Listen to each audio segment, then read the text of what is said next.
Yo, how's it going? Right, that somewhat awkward opening to this specific podcast episode owes itself to the fact that this is literally the first audio recording ever that I'm doing on my brand new interface, which is an Apogee Duet 3. I'm not sure what the ethics of me calling out a brand name is, but shout out to my folks at Sound Service GmbH in Berlin for hooking me up for an artist deal with these folks.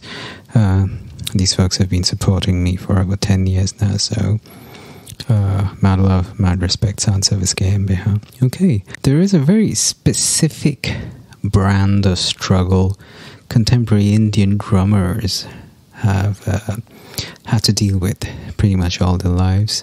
India being home to the very rich and complex rhythmic culture it is, most parts of the globe will expect anyone of Indian origin to kind of launch into a plethora of complex 28/9 time signatures, the drop of a hat.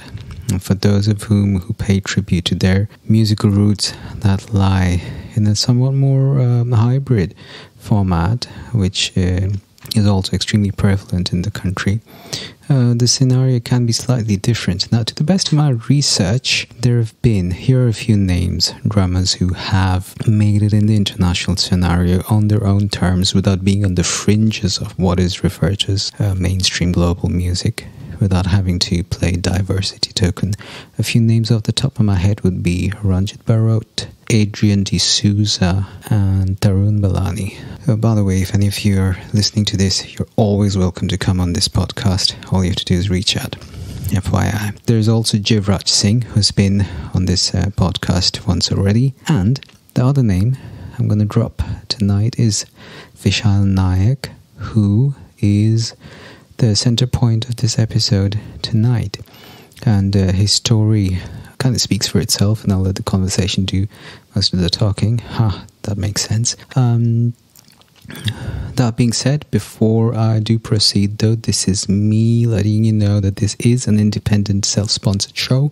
It's sponsored by my online music coaching academy, which is the holisticmusicianacademy.com or the holisticpianoacademy.com, and both of which are pretty much the same place actually. We have a new free course out for songwriters titled The Songwriter Mindset. It's currently free for all beta users and will be rehauled and relaunched in the near future. But for those of you who are game to try out this course, it's currently completely free. Doors are open for that. I did want to let you know about this. It's also brought to you by my artist website, which is everynowheremusic.com, and my freelance writing business, which is tlwrites.com, which specializes in artist bios and writing services for global brands. On that note, without much further ado, let's do this. Hello fellow beings, welcome to Tapasya Loading, a safe space to attempt honest, raw and authentic conversation in homage to the ancient act of stoking a sacred fire. I was on the verge of rescheduling again, and then decided not to. So I'll tell you about it once we're talking. But I had another major, I guess, a life event. You get engaged? No. More instability as usual. Just like lots of good things happening and lots of not so good things happening. So a not so good thing happened yesterday. Oh, shucks. I'm sorry to hear, man. You want to talk about it? I mean, we talk about pretty much everything. Yes, absolutely. It's probably a good thing. So, yeah, we'd love to talk about it. Go for what it. happens with life. So, yeah. Are we recording? Yeah, absolutely. Oh, so, yeah.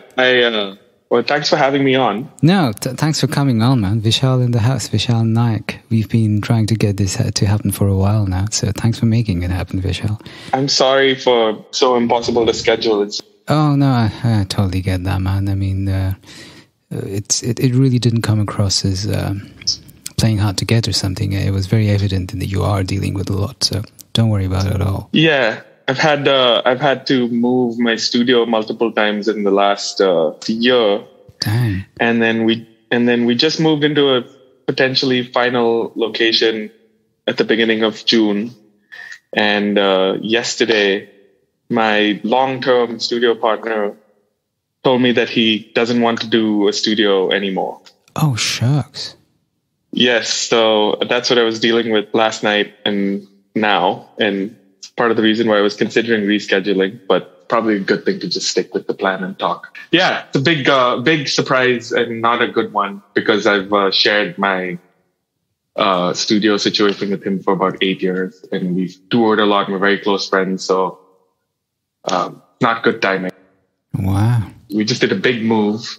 As you can imagine, like both of us have about like 15 years worth of equipment between the two of us. So there's a lot of things to pack up and move and keep track of. And he has decided that he kind of wants to go in a different direction. So yeah, so it's a hard one for me to figure out, because I've got some other good things happening, and I was looking forward to having a space again that I can work out of, and it's not feasible anymore. I can't really do it by myself in New York, as you can imagine. It's very expensive. So yeah, can very well imagine. You know what's ironic? I'm in an uncannily similar boat myself at the moment. Really? Yeah, because what's going on with you? Well, I'm based in Berlin, right, but my studio's a little farther down south in Germany, in Mannheim. Right. Like until recently, like you, I share that with a partner too, who honestly does most of the work, because I'm not in the country for a large part of the year. Right. And most of the work I do will be at these co-working spaces. Berlin's good like that. You can hire a room for very reasonable rates. But I'm really missing a space I can just walk into to make music. And I think pianists and drummers share the one common... What's the word I'm looking for? I don't want to say burden, because that gives it a bad energy, but one common... dilemma, maybe? Yeah, of space. You can't just... I mean, it's not something you can do all day. It's like you have time constraints because you have neighbors, and finding a place that you can play piano and drums in is... and just space, like physical space. Physical space, especially in cities like Berlin and New York, yeah. Indeed. I mean, I guess in a way, I still have certain advantages over a drummer, in the sense I can plug my headphones into a decent stage piano and still get a relatively close experience to the real thing. But with drummers, I can't imagine an e-drum being a legit substitute long term. No, not at all. Not for me anyway. Exactly. So, I mean, I will say over the pandemic, I did discover something called addictive drum.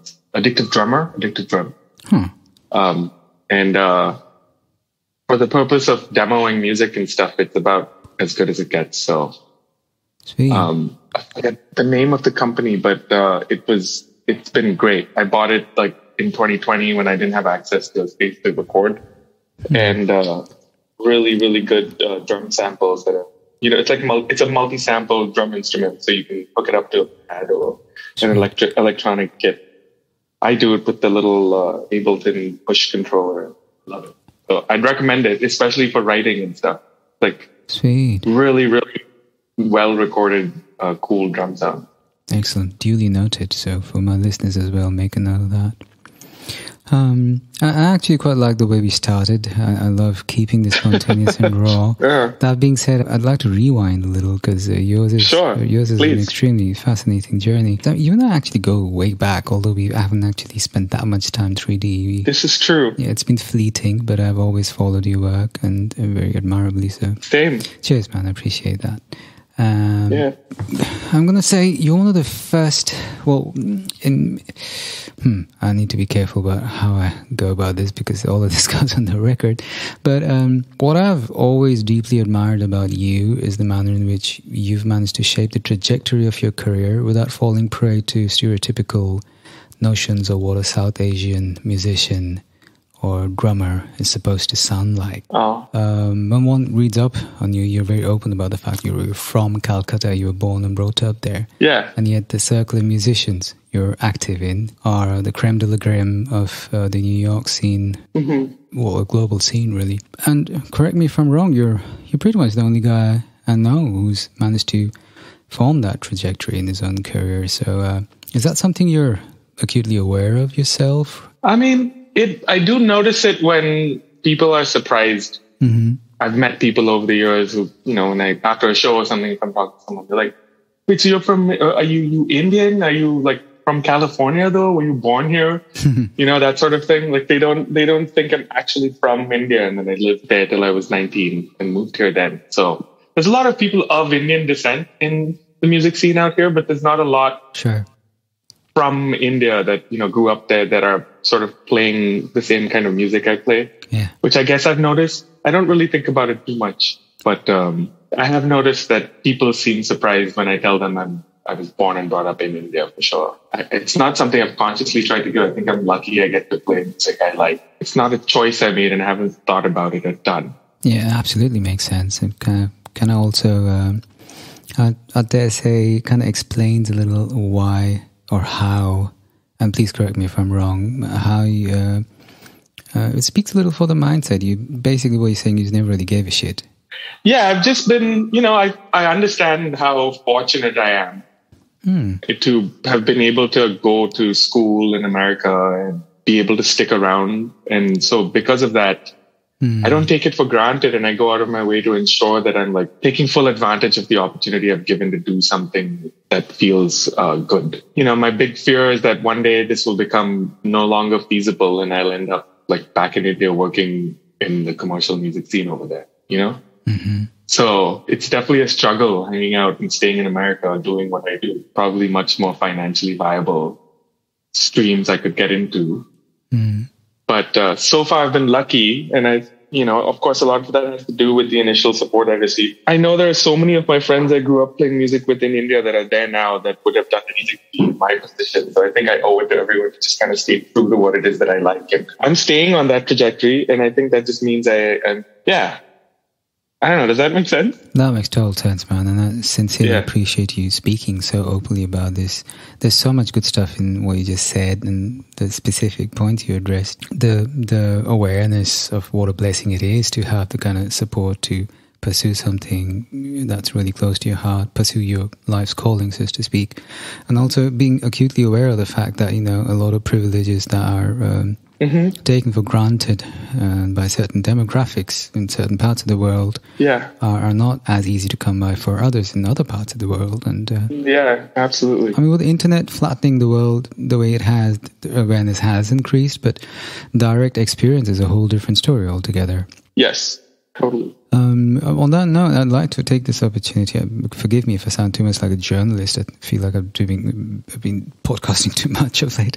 But these are not interviews, so I keep stressing on that. These are not interviews, these are conversations. With your permission, could we rewind to where it all started? Sure. Take us back to Calcutta, man. What are your earliest memories of music? My earliest memories of music were probably my parents' cassette music system at home. And my dad and mom, I think by the time I was old enough to use the stereo, I think the record player was probably broken. But, and I don't know if they know this, but whenever I was home, I would, after school or on the weekends, or even when I was really little, I would look at all the albums in my mom's guest room closet. And I was always very fascinated with the LPs and like the credits on the back, and I would read them. And my dad, I think, seemed to have a lot of disco stuff. And my mom leaned more in the direction of like James Taylor and that sort of thing.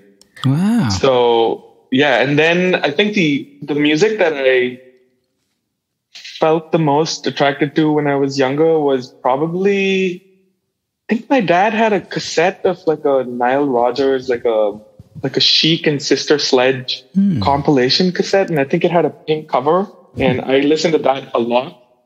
And I think that 4 on the Floor disco thing sort of stuck with me through my whole life. So my earliest memories, musical memories, are probably, weirdly enough, is like Chic and Sister Sledge. Right. Like that song, We Are Family. And, you know that one? And then I Want Your Love.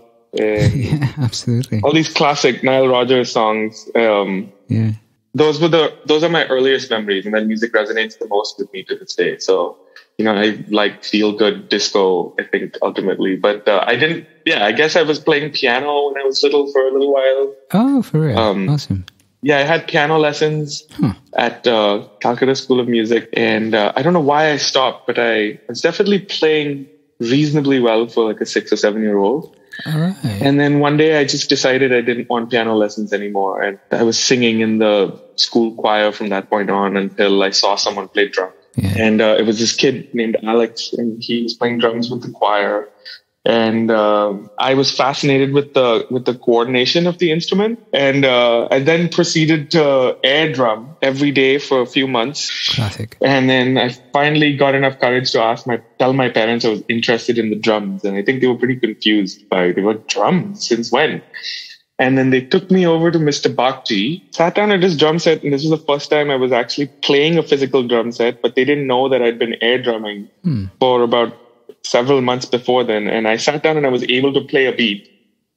And so I think everyone was pretty taken aback. And they were like, oh, how do you know how to do this? And I was like, oh, no, I just know I was watching this kid, but they probably thought I was a prodigy or something. But I was like, no, I just kind of learned. And then I took lessons from him for a while, and then I stuck with it.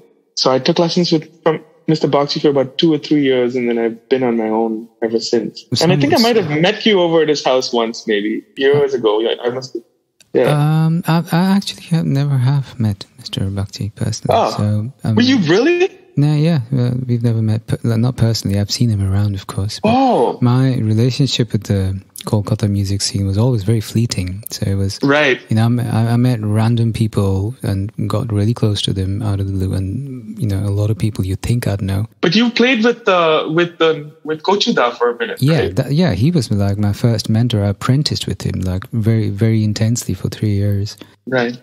Yes, I remember that. I saw y'all at was it the US the jazz club at the USIS? Yeah, and that was a big one for me. I must have been 12 or 13 at the time. Really? Huh. Yeah, I saw y'all, and that band was great. And then that was all very formative for me, actually. So yeah, join the club, man. Those were the most formative years of my life, really. And those were also the last years my last years in India before I moved back to Europe. That's right. And then you went off to Berlin. You went off to school in Germany, and I remember I've told Jaiva this actually, but you also were a teacher in a thought that goes through my head often. When I was a little bit older, maybe when I was playing shows with Skinny Alley's New Year's Eve, Christmas Eve configuration, which is their top 40 party avatar. Yeah. And I was playing drums with them, and we were learning all this music. And at the time, there was a recording that you'd sent by of you and your band from maybe your graduation or something. Really? Some sort of recital that you had a recording of. Do you remember this? It had come back, and it was a recording of one of your performances that we were listening to that you'd sent. Really? Jayashree. I didn't even know about this. Jesus. And we were listening to a recording of yours, and I remember Jayashree. I think it was a live performance. I don't know if this sounds familiar to you. Yeah. Or it might have been a studio recording. Yeah, and I remember Jayashree commenting on the drummer's time being very good. Really? And yes, and she's like, this drummer has a very good time. And then I remember thinking, I was like, do I have very good time? Classic. It was in the middle of rehearsal, and I was sitting at the drum. And then from that point on, I became very hyper aware of whether Jayashree thought I was rushing or dragging, or whether, my time felt good. And I still think about that to this day when I play drums sometimes. I'm like, I wonder if Jayashree would think I was rushing. Dang, I'd be so curious to know which recording this involves, because I've been super privileged with drummers. I've always managed to scam myself into bands with some of the best. So I'm super curious which particular recording this was. Yeah, this was probably this had to have been in 2003 or 2004. Huh. And but that thought crosses my mind very often when I play shows and stuff. Like when I'm unsure of what's going on, I'm like, I wonder if I'm rushing right now. I wonder if Jayashree would think I'm rushing right now. Amazing, thanks for sharing that. And then it's weirdly tied to you. Dude, that is amazing. I don't know if I'm supposed to feel honored, but I kind of do now. Yeah, it was probably hijacking it, but that's such an amazing story. It's funny how the law of association works. Mm-hmm. Wow, that's amazing. Thanks for sharing that, mate. I really appreciate it. Yeah. Here's a question that some of my listeners will be interested in. Mm-hmm. Some of my listeners who are not familiar with the, urban Indian culture, for lack of a better term. Mm-hmm. When you talk about the sounds you grew up around in your home in Calcutta, I'm pretty sure some of my listeners were expecting you to quote Indian classical and Bollywood names. Right. Except you didn't. And it's a very different, that sounds lame, but, very different music you grew up around. Right. You want to tell us a little more about how that happens? It's interesting, forgive me for going off on the tangent. We had our common friend, Omid Datta, on the podcast recently. A very specific topic we talked about. It was actually like an interview for a thesis I'm writing on D for Brother. And we go into this conversation about how Calcutta had its very specific cliques, like one part of Calcutta had a completely different musical culture than the other. And sounds like to me, and I have no clue about this, but I would take a wild guess that you grew up around central Calcutta. I grew up, I was in Alipur for the first 12 or 13 years of my life. And then I ended up right down in the middle on Little Russell Street off of Park Street. Yeah. Yeah, there you go. So you want to tell our listeners a little about how growing up in Calcutta is and the different kinds of music you grew up around in a city like that? Yes, I think specifically when I grew up, there was, there's a music scene, and there's all the musicians that are very closely tied together from, everyone's kind of centered around someplace else. I'm speaking specifically from being in my mid to late teenagers and being a musician at that point already. So I guess I started gigging and stuff from the time I was like 14 or 15. But there's that. I had the unique experience of being around a lot of musicians, so that informed my listening. I'd be listening to what people would give me to listen to. But we also had MTV and Channel V in the early to mid 90s became pretty prominent for all of us. Right. And this was like the Asian MTV, and Channel V would play most of the popular music of the day from across the world, mostly American and Western music. And so, I guess we grew up listening to what was popular at the time.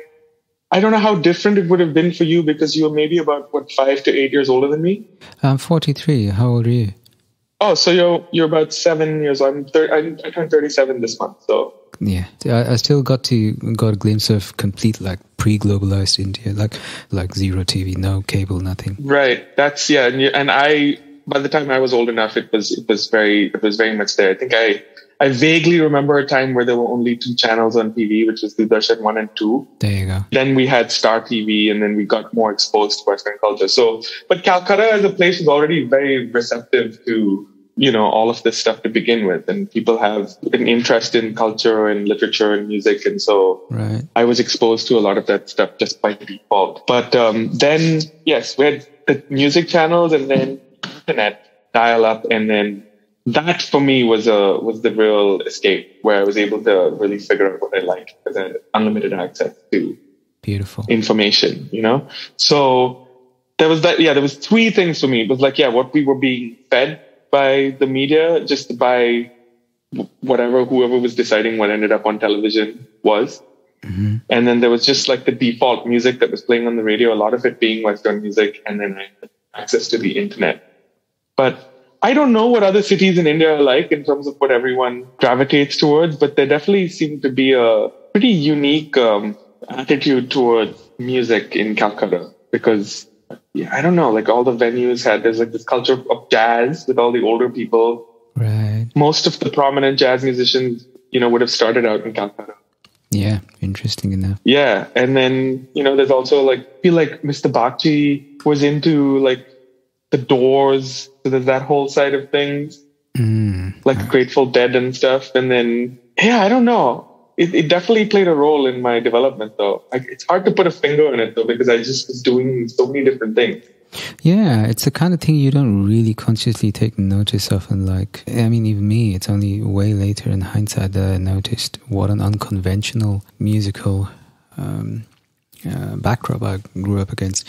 In my case, again, it's slightly different since my stay in Calcutta was always a little fleeting. But even then, it's only honestly, it's only been when it was only when I was confronted with what most white people really think Indian boys grow up around. Yes. That I realized, hey, hang on, that is really, why did I not grow up around things you think I grew up around? And that's when the whole investigation started. So yes, I mean, it's hard for me to say because like I was very impressionable. So like, whatever, Gyan and Jayashree and Amit would show me. Yeah. Gyan took a lot of interest in like sharing interesting things for me. Sometimes, we'd be hanging out in the evening and he would like come over like and like, have you heard this? Do you know this record? And he would like point me in the direction of things that would then like open up a lot of doors for me. So I owe a lot to specifically those sorts of people like Gyan and Jayashree and other people that sort of mentored me, including my former bandmates that I played music with. We were always like sharing. Yeah. And I don't know if that's unique to Calcutta, but I'd say I could attribute most of my taste and interest in music to those initial like nudges in those directions. Beautiful, man. By people like Gyan that, Gyan put me onto, I think he might have put me onto D'Angelo weirdly. Yeah, wouldn't surprise me. And then that ended up being, pretty formative for me. I might have been like, have you heard of like this bass player Pino Palladino? And he's like, yeah, have you listened to this D'Angelo album? And that became like, almost like a standard listening thing for me, which heavily influenced all of my musical choices from that point on. So there's definitely a lot of that in Calcutta, though. It's like the people sort of steering you in a direction or offering you like their opinion on what they think is cool and why they do. I should have called my dad to ask him this gentleman's name, but when I was younger, there was a person at the USIS Jazz Club who copied a bunch of classic jazz onto cassettes and gave them to my dad for me. Uh-huh. So it was, forget his name, I should have asked. This would have been in 1999. But he burned like Miles Davis Kind of Blue onto a cassette for me and perfect. A bunch of seminal jazz records. And like that happens in Calcutta. I don't know if that's a good culture in other cities, but those were the kinds of things that like helped me figure myself out. I don't know if I would have turned out the way I did if I'd lived somewhere else, Yeah, very interesting. Because people seem to take an interest in someone that has potential and be like, let's nurture this talent and like, let's show him what's cool, And I definitely got that from people that I look up to. You reckon that culture still exists in Calcutta? I have no idea because I haven't been back in Calcutta really as an adult for more than 2 weeks to a month at a time, maybe once every couple of years. So I don't know anymore. I assume it must be very different because the rest of the world is very different than when I was younger anyway. So well said. I don't know. But yeah, that's unique to Calcutta, I think. I definitely feel like I was raised in the musical sense by a community. That's beautiful. So yeah. Yeah, I mean, Gyan was the original guru in that specific. He definitely was, yeah. He definitely was. More tuned into what was happening musically around the world. Yeah, it's amazing. I mean, it is not funny how much knowledge that man and how with it and how informed he was of the stuff going on in global music. Yeah. I mean, I've had principals of music schools being nowhere close to his level of awareness and knowledge with and this was a guy who used to had a day job running a hotel, right? And it was I'd figured out how he managed to do that. And he was just generally very open-minded about music and like receptive to all kinds of things, which I definitely take with me. He was just interested in so many different kinds of music and didn't seem to have any like preconceived ideas about mind you, and this was pre-internet, so all the information, all the media you needed to keep yourself informed of, it was all either print or VHS cassettes, and their house used to be this huge archive of like a library of all these cassettes and CDs, later on CDs and these magazines. I mean, the amount of resources like finances he invested into just stoking this passion of his is remarkable. It's the kind of thing you don't really see anymore these days. As Yep. a true patron and a practitioner at the same time. Yes, absolutely. Yeah, I owe that family a lot in so many. Yeah, you and a few thousand musicians. The Singhs and Amita. Yeah. Yeah. I mean, they don't call them the first family of Indian independent music for nothing. So, yeah, totally with you there, man. Yes, that's true. At which point did you realize that music is what you want to do for a living? I think I was kind of steered in the direction of it. Weirdly, again, going back to USIS. So I don't know if your listeners are aware, but the United States Information Service, is that what it is? Right, yeah. The USIS in Calcutta housed a jazz club that met every weekend and would listen to recordings or watch a documentary or watch a live performance. And when my parents saw that I was like vaguely interested in jazz, they started sending me there every weekend. I don't know if it was every weekend. It might have been at some point, and then it might have slowly sort of dissipated. But there'd occasionally be live performances there, including one that I saw you in with the Orient Express. Still can't get over that one. Yeah, that was great. Cheers, man. And then I think, yes, and then there was like the United States jazz ambassadors that came down. Yeah. And at the time I must have been in class 7, so age 12 or 13. I attended a workshop with this band called Prime Meridian. It was a bunch of like New York jazz people. Yeah, really. And they had a jam session, and I very sheepishly put my hand up and wanted to play drums with them at some point. It was like a workshop, and they were doing a jam session. Good man. And I think we played like a Herbie Hancock song or something. And at the end of that, the drummer, who still lives in New York, Willard, he pointed my parents in the direction of maybe you should like encourage him to keep playing, and like, you can send him off to college to do this in college. And so that stuck with them. And they were, he was like, yeah, your son's pretty talented. You should encourage him to keep doing this, and maybe you can consider sending him to music school when he's old enough. And so I think they kind of took him seriously and kept an eye on me and ensured I was like staying focused on prioritizing music.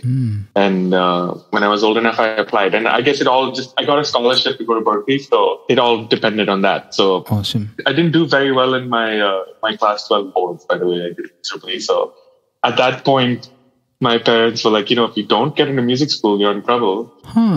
Interesting. Because your high school performance hasn't been good enough to guarantee you a place in a good college here. So I hope you're serious about this music thing. And so then that worked out. So hang on. So your parents actually kicked your ass to make sure you put in the best you have into music so you could go to music college?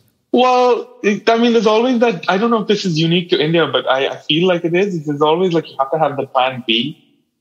So right. You better finish school and get good grades so you can go to college just in case this other thing doesn't work out. And I definitely messed up all prospects of my plan B, because I got, I'm not embarrassed to say it, but I think I got my low 70s in my ISC, which is definitely like not good enough to get into like one of the better colleges. So at that point I was like, all right, if I stay in India, I'm not going to be going to Xavier's or St. Stephen's or whatever people go to. So at that point I was like, okay, so I took a year off, and then I focused on just doing music, because as you can imagine, like high school in India is all, it's all consuming. Yeah. So since I had the time now to focus on the music, I spent a good year just like prioritizing playing music, and then I applied to Berklee and got a scholarship. So I ended up going. That is a refreshing twist to one. It was the only option I had at that point, and so that made it much more urgent. I was like, well, if I stay here, I'm not going to do very well, so I should probably focus on this thing. Interesting. Well, yeah. I think the world is really glad that's the manner in which how things panned out. I am anyway.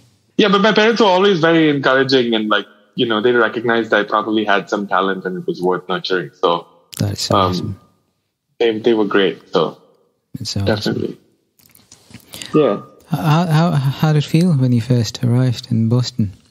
Oh, I actually hated it. I'm not going to lie. Yeah. I didn't like it for the first year because Berklee has this weird system of like rating you when you come in. Oh yeah.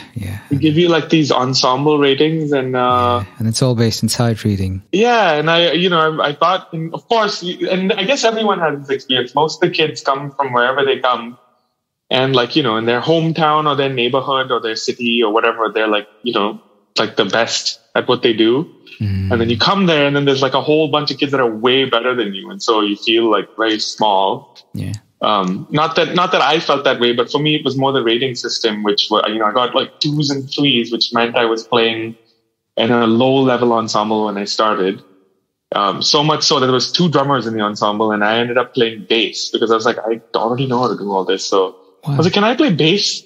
And so they let me play bass in this ensemble, and I didn't like it because I was like, if this is what music school is like, I don't really like it. So I did a year and then ended up taking a semester off, considering not returning actually, because I didn't like, I was like, this is like not that great. And then I ended up going back, and that's when I met like my circle of friends, and then started to feel more like I was getting something out of it. But yeah, the first year, the ratings, because my ratings were low, I wasn't doing, I just felt like I wasn't getting much out of like the ensemble, that sort of thing. It just felt like I wasn't learning anything. And then when I went back after that semester off, that's when I met, all my people and started to feel more like I was part of, I found people that shared the same interests as me. Interesting. Tell us a little more. Yeah. Tell us a little more about that semester that you took off.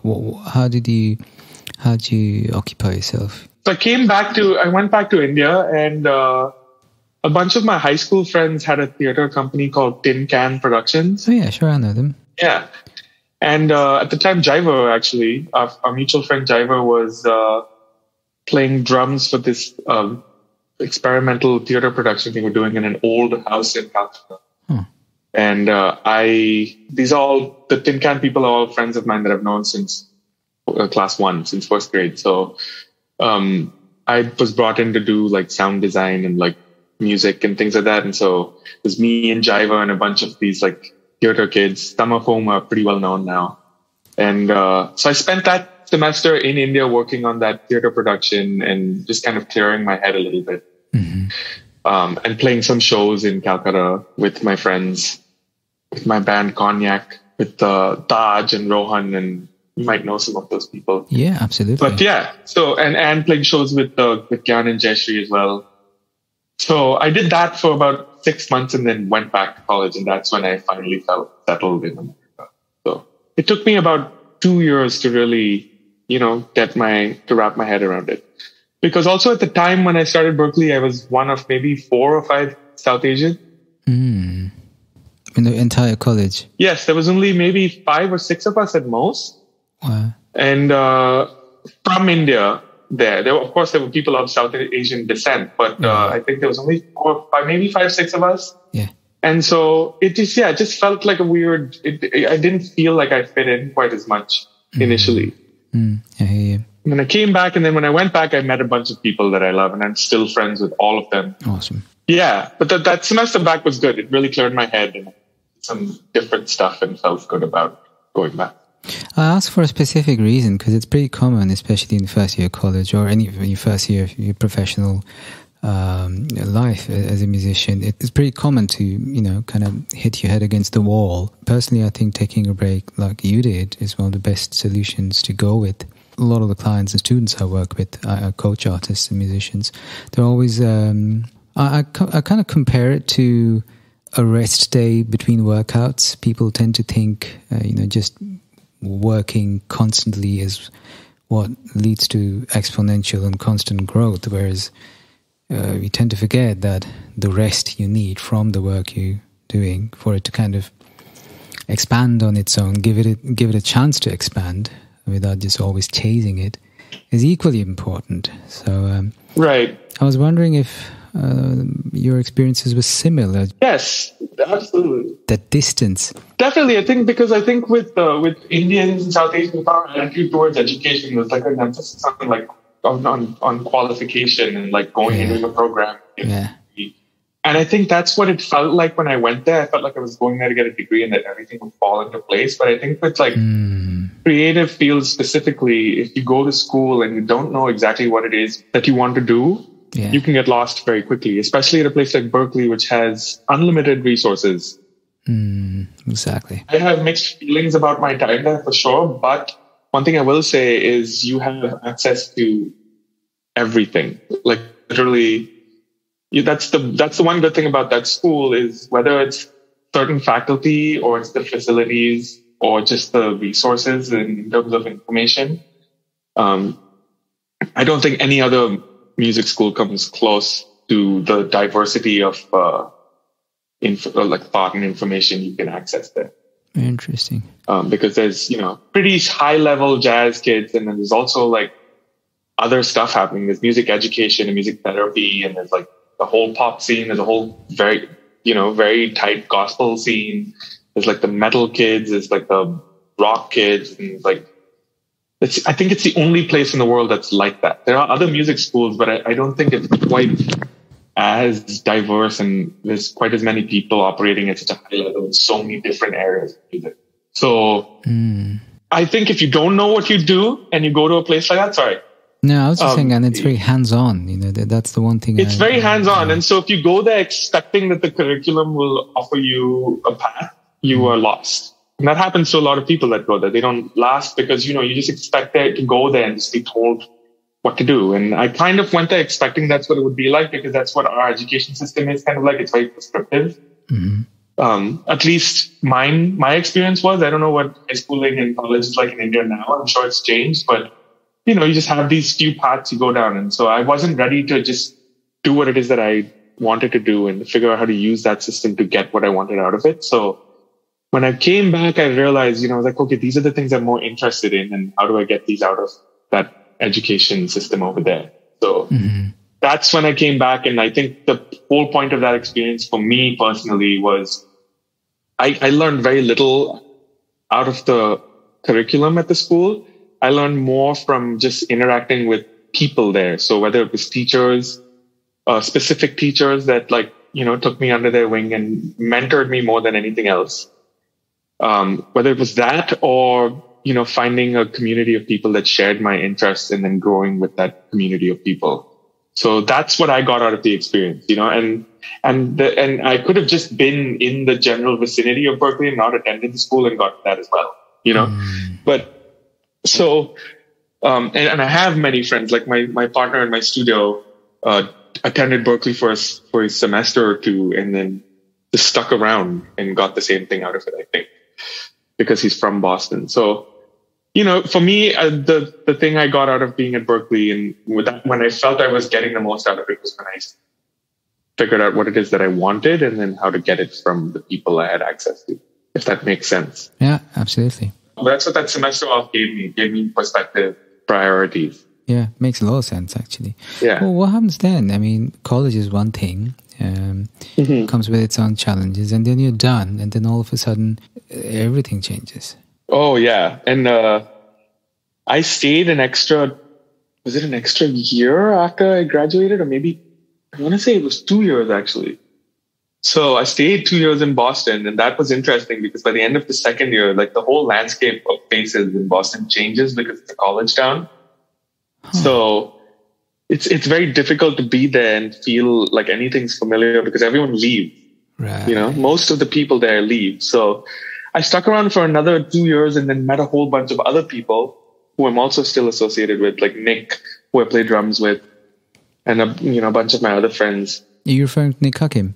Yeah, I play drums with him. Yeah, I know. I'm a huge fan, by the way. Shout out to Nick Hakim if he's listening. Yeah, he might be fanboying you here. Awesome.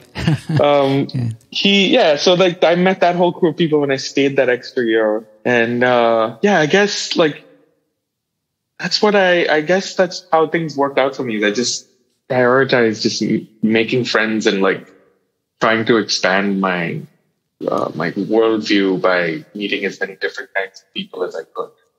Yeah. Sorry, I don't know if that answered your question or if I was just rambling. Sorry. No, not at all, man. The whole idea is to ramble together, so absolutely. But that does kind of I don't know if this is related, but I would like to pick your brain on the fact that the roster of artists your CV brings with it, your artist portfolio, is impeccable. You know, the quality that it reflects. Thank you. And that kind of cuts straight to the chase. It just speaks loads for the quality of work you do. And you're actually very humble in the manner you relate your story. Oh, thank you. But your collaborators are creme de la creme, and you're one of the very few musicians who are of immigrant background. Like you say, you're not of South Asian descent who grew up in the States or in the West, but you literally have the whole immigrant story behind you. Yes. And then you go and you, for lack of a better term, you kind of make it to a point where you're playing with these really wonderful artists. And my question to you is, why you? And that came out wrong. But what do you think it is? No, that totally came out wrong. What it is, these amazing artists, what got you the gig? If you were, talking to your younger self today, what would you tell him? That actually doesn't make sense either, because you got the gig anyway. But what do you think what got you those gigs? Well, I guess I haven't thought about it.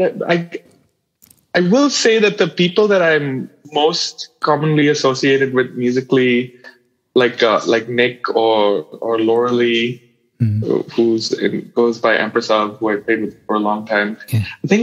I think we're all really good friends. So I guess maybe I play with Nick because we're friends, but I've never really been involved with a musical project for too long that or an artist for too long that I wasn't very close friends with.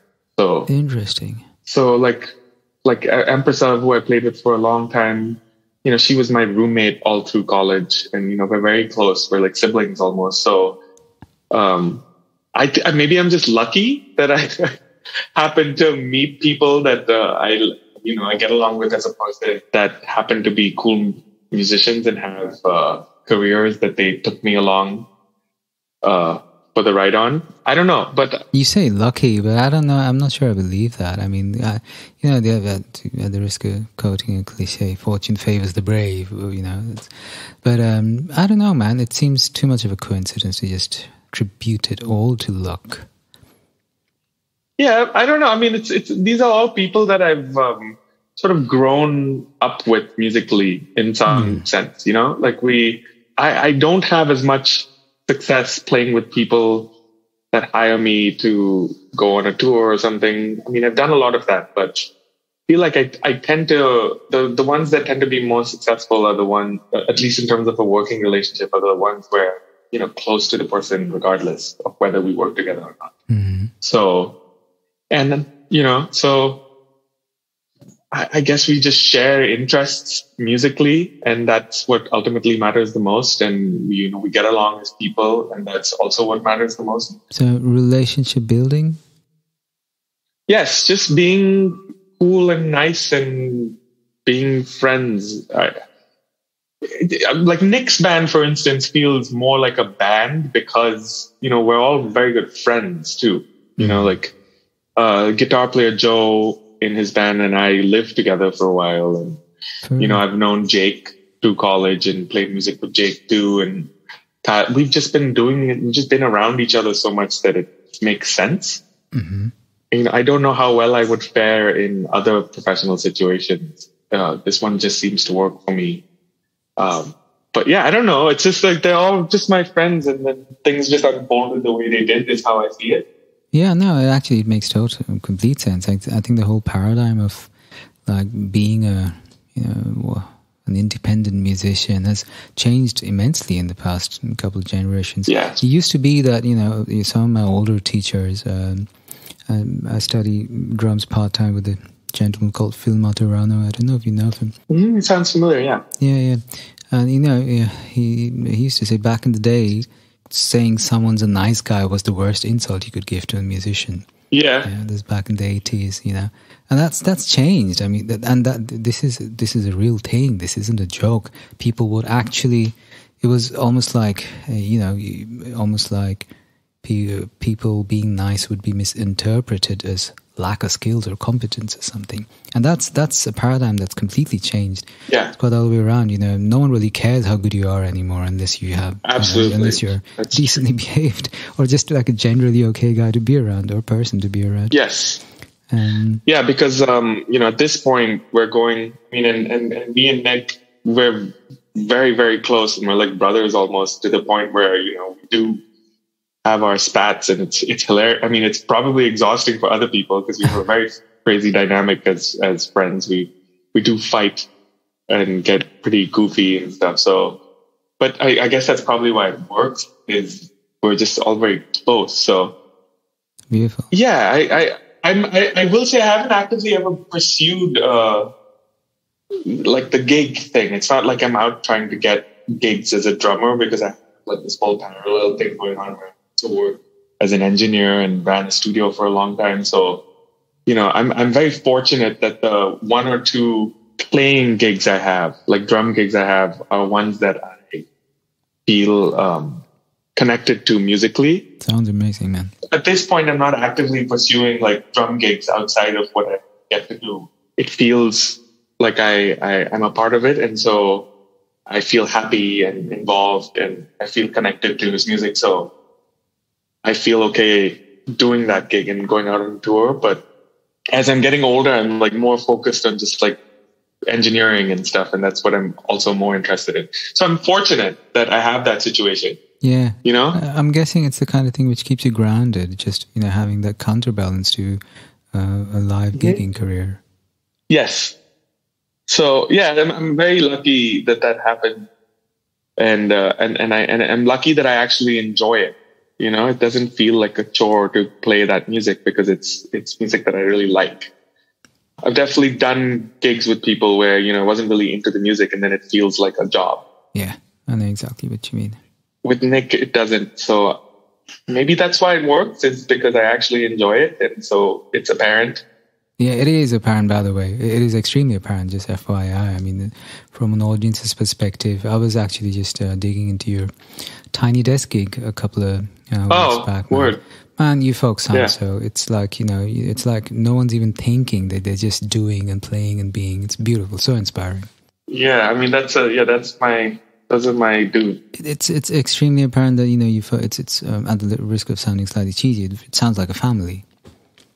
Yeah, I'd say so. It's a pretty, Nick's recorded output is very much his own, but I'd say like the band has its own distinct thing. Sweet. That's pretty cool. You want to tell us a little more about that? How do those two parallel worlds coexist?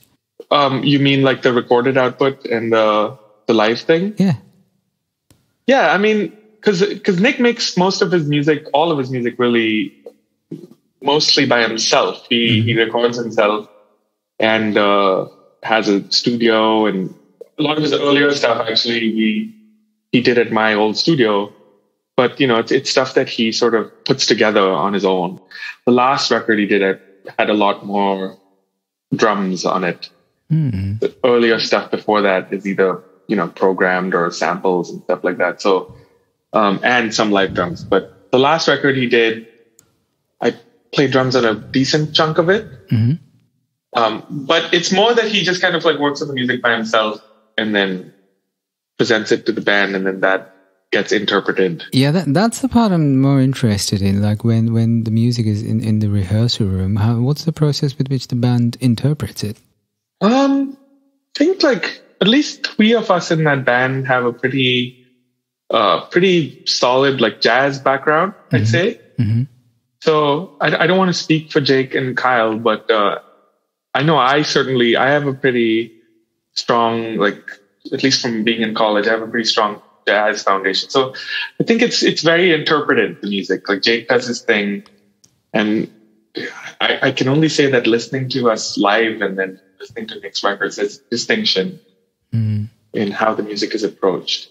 But FYI for my audiences, when Vishal says Jake, he's referring to Jake Sherman, who, by the way, is also one of my favorite musicians at the moment. Sorry, I interrupted you there. No. Jake needs an introduction for sure.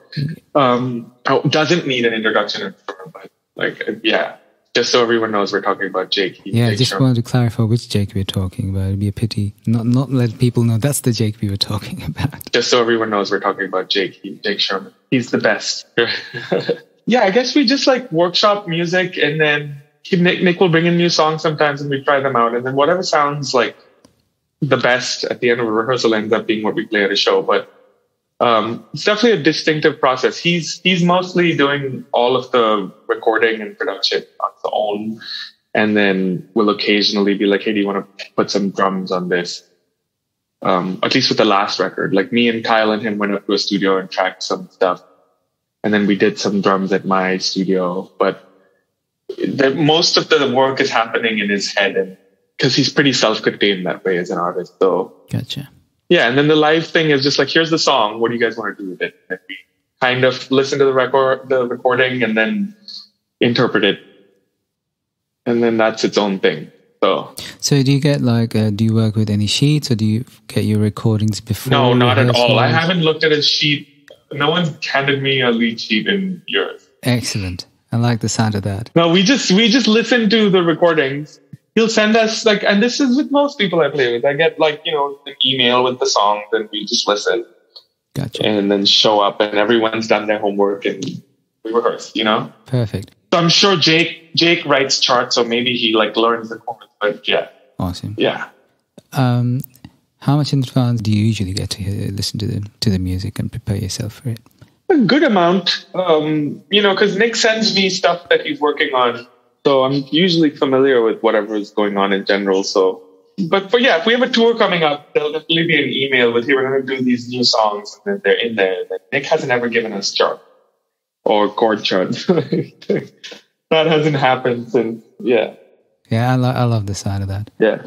And would you say that's been the general pattern of most of the collaborations or most of the bands you've played in New York and most of your circles? Definitely. At least for me personally, no one's given me a chart in a while. So it's more like just learn the music and like internalize it. Yeah. But those are also because I'm involved more with just like consistent band projects, right, where we're like learning someone's music and then putting our own spin on it. So yeah, this gets talked about a lot, especially since I'm not sure if you've you probably haven't, but I've been doing guest faculty stints back in India for a long time now, every now and then. And it's interesting, from what mostly in Europe as well, people are except for big band gigs or specific niches like classical music, of course, where written music is so inherently part of the tradition and the entire process. You can't not have anything to do with it. Right. But except for those specific niches where all forms of contemporary music, people are coming away from sheets, increasingly more so, with the advent of the ease with which you can just make a quick audio recording, right? Right.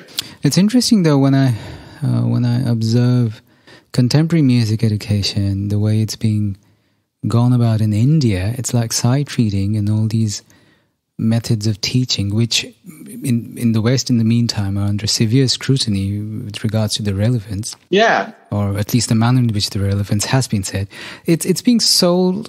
It's being sold as like the holy grail, and I find that a little irksome almost when I observe some of the colleagues. It's almost like in a lot of circles, contrary to the way things were when we were around in India. Now you can actually go get a college education in India, right, in music. Yes. And the pedagogical methods, though, are the way they were when we arrived in the West, like a decade behind. And I don't understand exactly what the point of that is. Well, I of course, I haven't been back since, there's been a bunch of these schools that have popped up all over India that some of them are affiliated with, schools in the US. I know there's Indeed. a couple that are affiliated with Berklee that are teaching Berklee curriculum. Right. I think it doesn't hurt to approach music from that side of things, like learning how to read charts. It's really more a stylistic thing, Exactly. I can almost certainly guarantee you that like Kurt Cobain didn't know how to read a lead sheet, Yeah, I would second that.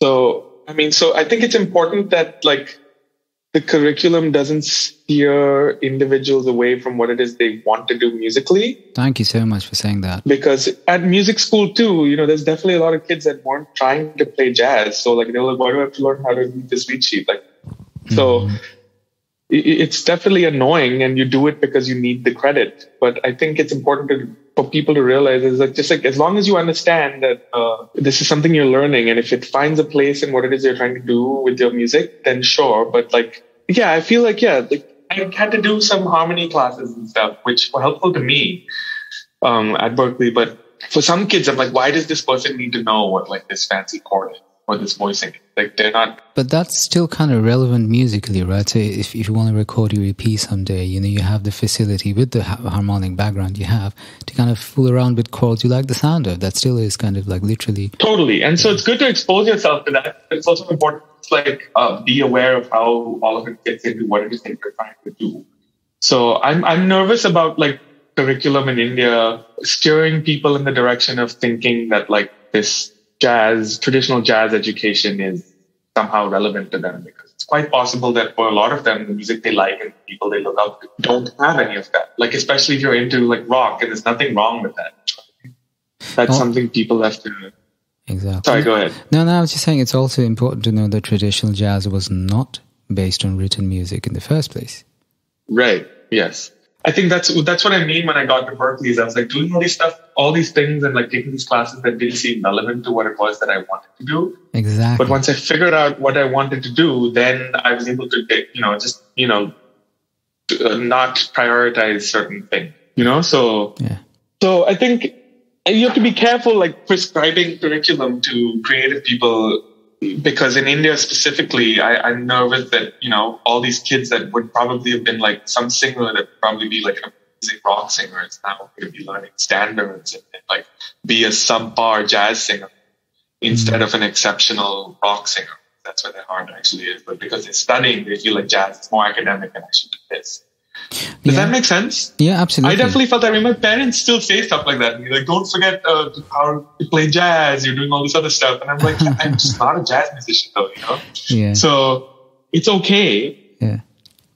And like, that's the danger of music school. If you're not like pretty set in what it is that you want to do, it's easy to get like sent down a path that's not where your heart actually is. Especially if you're in your 20s. You know what I mean? Like, I think once you're at school, it's important to be there and know what it is that you're trying to get from college, a college education. Indeed. I think the younger generation are lucky. Like, if you're into music, just make sure your education is giving you what you need to be better at that music, because it's possible also that you could not go to school and still. Yeah, and we happen to know examples of musicians who've gone on to have very successful careers, having done that. Like Jivraj is a very good example of that. Yeah, or just look at even contemporary pop music in general. Like how many of our favorite pop stars went to music school? Most of them did. So it's important to keep that in mind. Very true.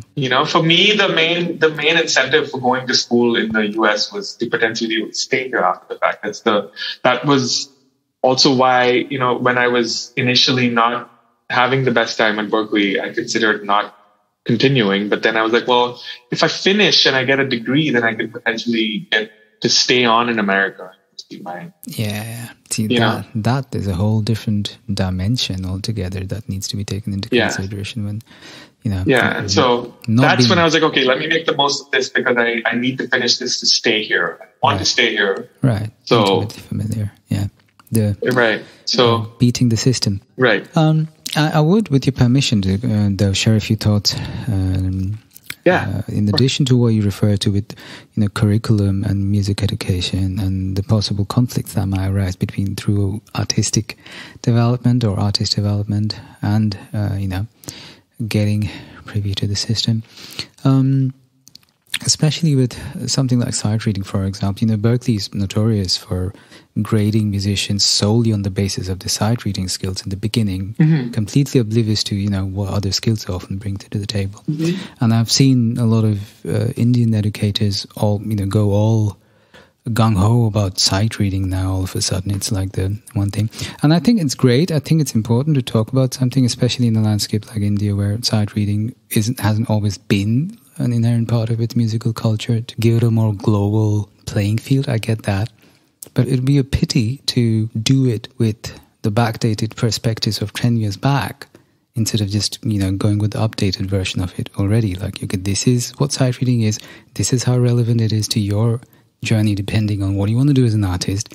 Make sure you invest the right amount of time into it. Right. Make sure you don't overdo it, but also make sure you know enough about it to not feel lost if it ever comes across it during your course of your work or whatever. Yeah, I mean, like some people need that skill more than others. Like if you're playing classical music and you want to be in an orchestra, you probably need to have like exceptional reading skills. Right, but who's building a classical career in India though? As a classical, that's. I mean, I hope we have some good classical musicians coming out of there. But yeah, if you are, then if that's what you're doing, then sure. But if it's not what you're trying to do, it's totally fine and not be good at sight reading. Right. Also, sight reading for drummers is very different than it is for, say, a guitar player or something. You're not only reading... Or a piano player. You're not only reading rhythmic notation, you're reading melodic stuff too. So, for me, I'd say it's been a really long time since I've needed to utilize those skills. Yeah. And just to clarify to listeners, no one's demonizing sight reading here either. No. But it's not a holy grail. No. Did I hijack the conversation? Not at all, no. Okay, good.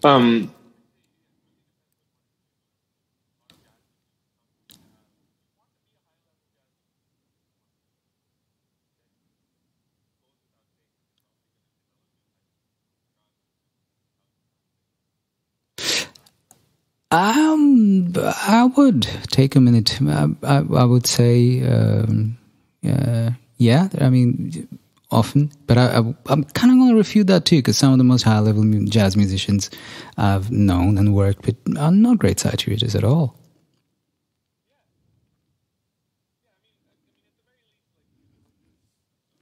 Like a chart, yeah, like lead sheet, yeah, sure, of course, yeah, absolutely, yeah.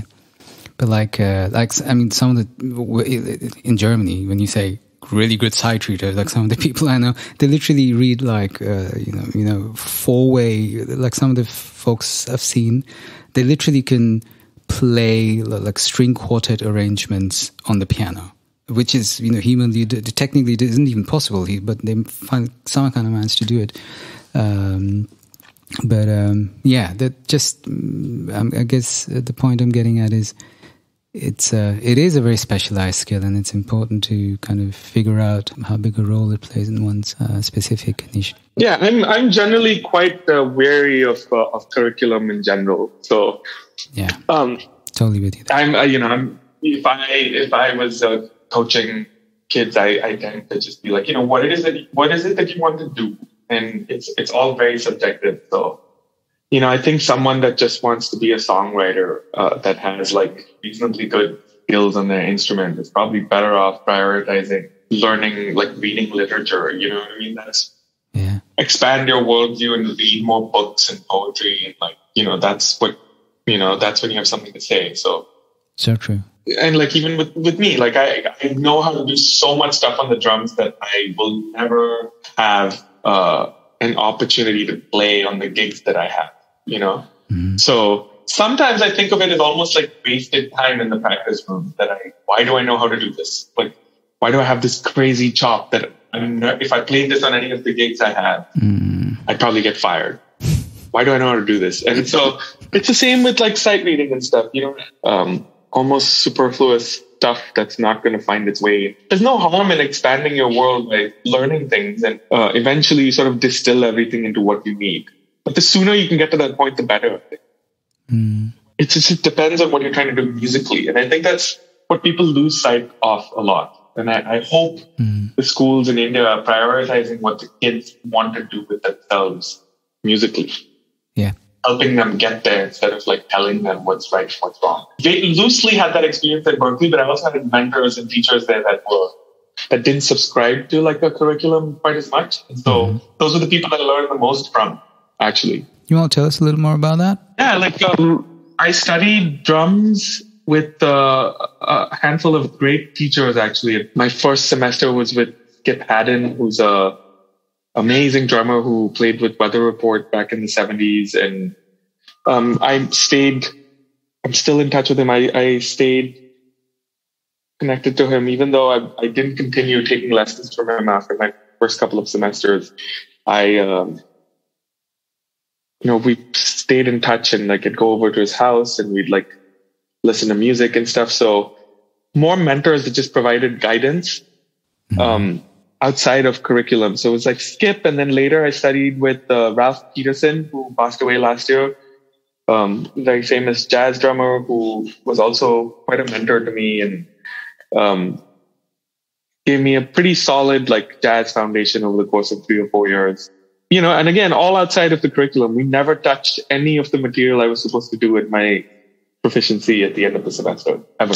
Mm-hmm. I would go to class and I know there was like, you had to do like, to get the grade at that semester, you had to do specific snare drum pieces and do some stuff. And he was like, you've got this. You can do that on your own. Let's learn this standard, and then he put on like a Joe Henderson recording on his big PA speakers in his classroom and just make me play along to it. And then be like, are you listening to the bass player? Are you listening to what the trumpet player just did? And then he played trumpet really well. So he would sometimes pull out his trumpet and we would just play duo. And then he would just give me like actual jazz education, about phrasing and stuff. Mm-hmm. So I never did any curriculum stuff with him ever. And I was in his ensemble as well later on. And then another person I learned a lot from was Jamie Haddad, who is a percussionist who has been Paul Simon's percussionist for a long time now. And he taught at Berklee. And again, similar situation where I met him closer towards the end of my time there. But I did his ensemble and, his focus was more on, what is it that you want to do well? He actually, I met him in like my second last semester. I took a class with him and he asked us all, it was this class called Alternative Setups for Drum Set. And, he's a pretty famous percussionist. And so he has all these like prototype instruments that he's designed. And he had this classroom full of insane percussion instruments, like anything you can think of, from like hand drums to like weird frame drums and things like that. And so the class was the only 3-hour class I ever took at Berklee, and maybe 8 or 9 of us. And we'd spend the first hour setting up a hybrid drum set with anything and everything in the room. So maybe put this kick drum on a stand, and then put this frame drum on your right side, and then put this tambourine attached to a kick drum pedal on your right foot. And then we'd set up this weird drum set that made no sense. And then for the remaining 2 hours, each person would get a chance to try and play something cool. So you'd have to figure out like a whole new sense of coordination to play the weird frame drum that's off to the side, that where it wouldn't usually be, and like a snare drum that you have to like hit with a kick drum pedal, Sure. And then figure out a way to play a cool groove with this setup.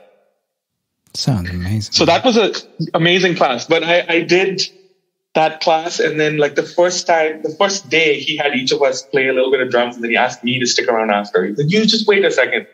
And he's like, come back and talk to me for a second. And then he's like, where are you from? And I was like, I'm from India. He's like, oh, I lived in India when I was younger. He had a Fulbright scholarship and was studying South Indian percussion with someone in Chennai for a while when he was in his early 20s. He's an incredible kanjira player, actually, and frame drum player. Yeah. So he's very intimately aware of our culture and like spent time, and like, he's like, you're from there? He's like, cool.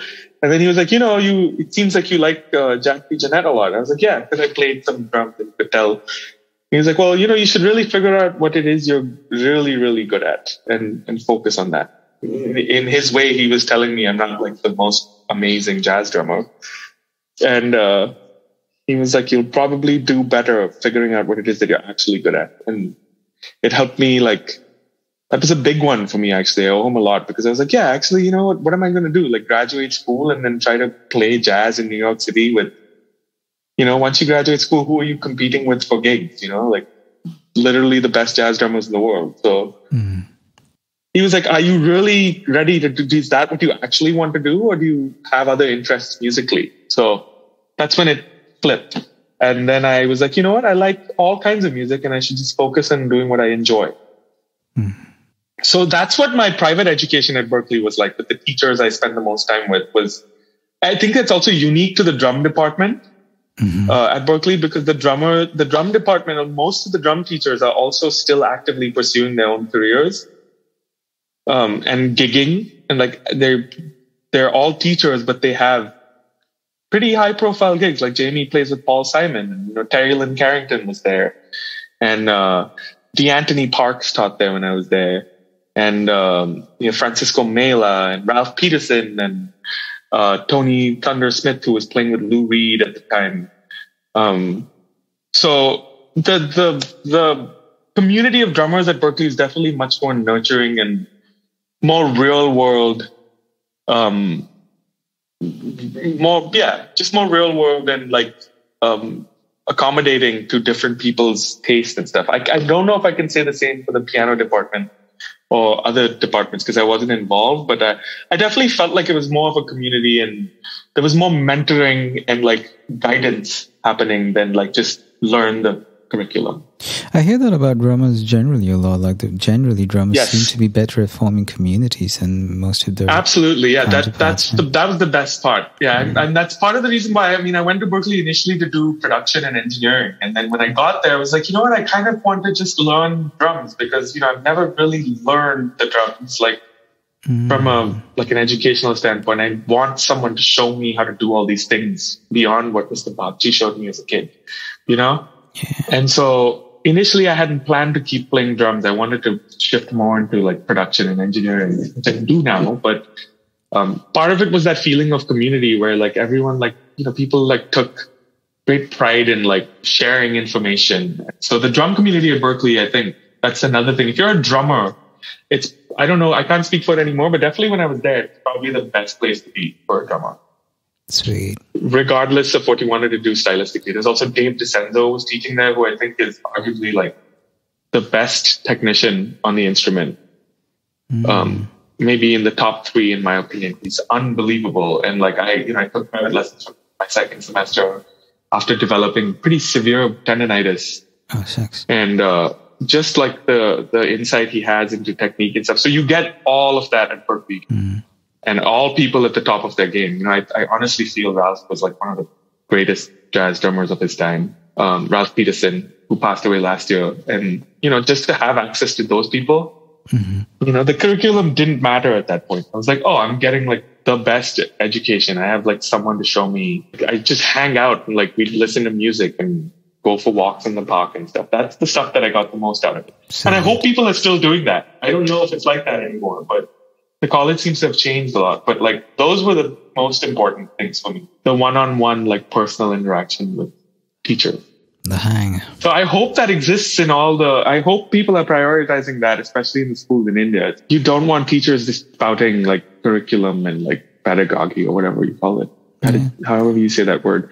You want like real world advice and realistic perspective more than anything else. That's what helped me. So I hope everyone else is getting that too. And I hope teachers are prioritizing giving that to their students. Yeah, amen to that, man. Yeah. I want to respect the time. We've been at it for a while, and I know for a fact that we could be at it for a while, but I also, as a firm mentioned, want to respect your time. So a couple of topics I would definitely want to address before we taper off. Your approach to producing. That specific combination of being a drummer / producer or producer / drummer. How does one affect your approach to the other? Interesting. I think of myself more as an engineer than a producer. That's really what I'm most interested in, is just recording. So I guess people ask me more and more to produce and stuff, and it's funny because I'm like, okay. But I like recording. And so my biggest, I guess I got interested in recording when I was younger because I was fascinated with how drums are recorded. So I guess it comes from an interest in recording drums. That's where it started. I don't know how to answer that question. I guess I play drums in a way that I think they should be recorded. Does that make sense? Yeah, so you're acutely aware of the sonic aspect to it. Correct me if I'm wrong. Yes, I think so. I even when I'm playing live, there's a lot of things you can't do live that like you can do in a recording process, like processing your microphones a certain way. So I've always been pretty obsessed with, how do I make my snare sound like that sample, but live? And so, I do approach it that way, like where, for a while I would tune my snare really low and put a bunch of tape on it and tighten the snares and make it sound like a really deep snare sample. That's what I used to do with Empress. And people would ask me, like, how does your snare sound like that? And I was like, I don't know. I just try to make it sound like it sounded in this recording I like of a snare drum, Yeah. So I guess I do approach it from that perspective. Awesome. So when I'm playing live, I'm trying to make my drums sound more like a recording of a drum set that's being like heavily compressed or something. But, I adjust the way I hit the drums, and like, I feel like that, like hitting the drums a certain way limits what you can do technically, but I like the way it sounds. So does that make sense? I mean, yeah, I guess I approach them both the same way. And like, I spend a lot of time recording drums, recording myself, recording other people. So yeah, it's always been something that has been very interesting to me, like capturing drums. So it's a very rounded approach to your sound that you bring with you to the table. It's not just okay, I'm the guy who just plays drums and let me add the kit, I'll just do my job and get out of there. There's an entire artistic vision you're actually bringing with yourself. Yes, absolutely. And I share that also with a very close friend of mine named John Nellen, who's a drummer that lives out here that used to also play with Nick and is involved with a bunch of really cool projects. When we first became friends, we actually became friends because Jamie Haddad, who's been one of the most influential mentors I've had, he introduced us because he'd known John since John was a kid. John was actually born in India and plays tabla really well. Oh, yeah. And he'd known John. He was like, hey, this kid just got to Berklee. I know you're on your way out, but you should like be friends with him because I think you would be friends. And John just started playing drums around then. But he played drums on Nick's first EP.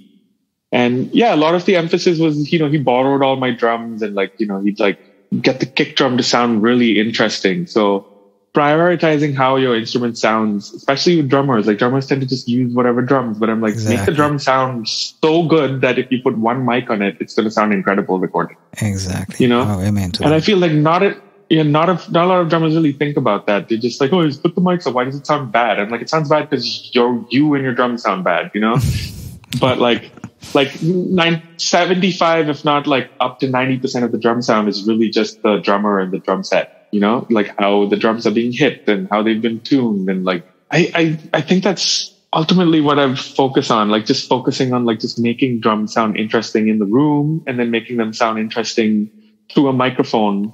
That's how I approach it that's how I approach engineering as a drummer, especially when I'm recording other drummers. And then that's how I approach drumming when I'm playing the drums at a gig. And I think about how it comes across as like how I would like it to sound recorded and how do I get that to sound that way while I'm playing.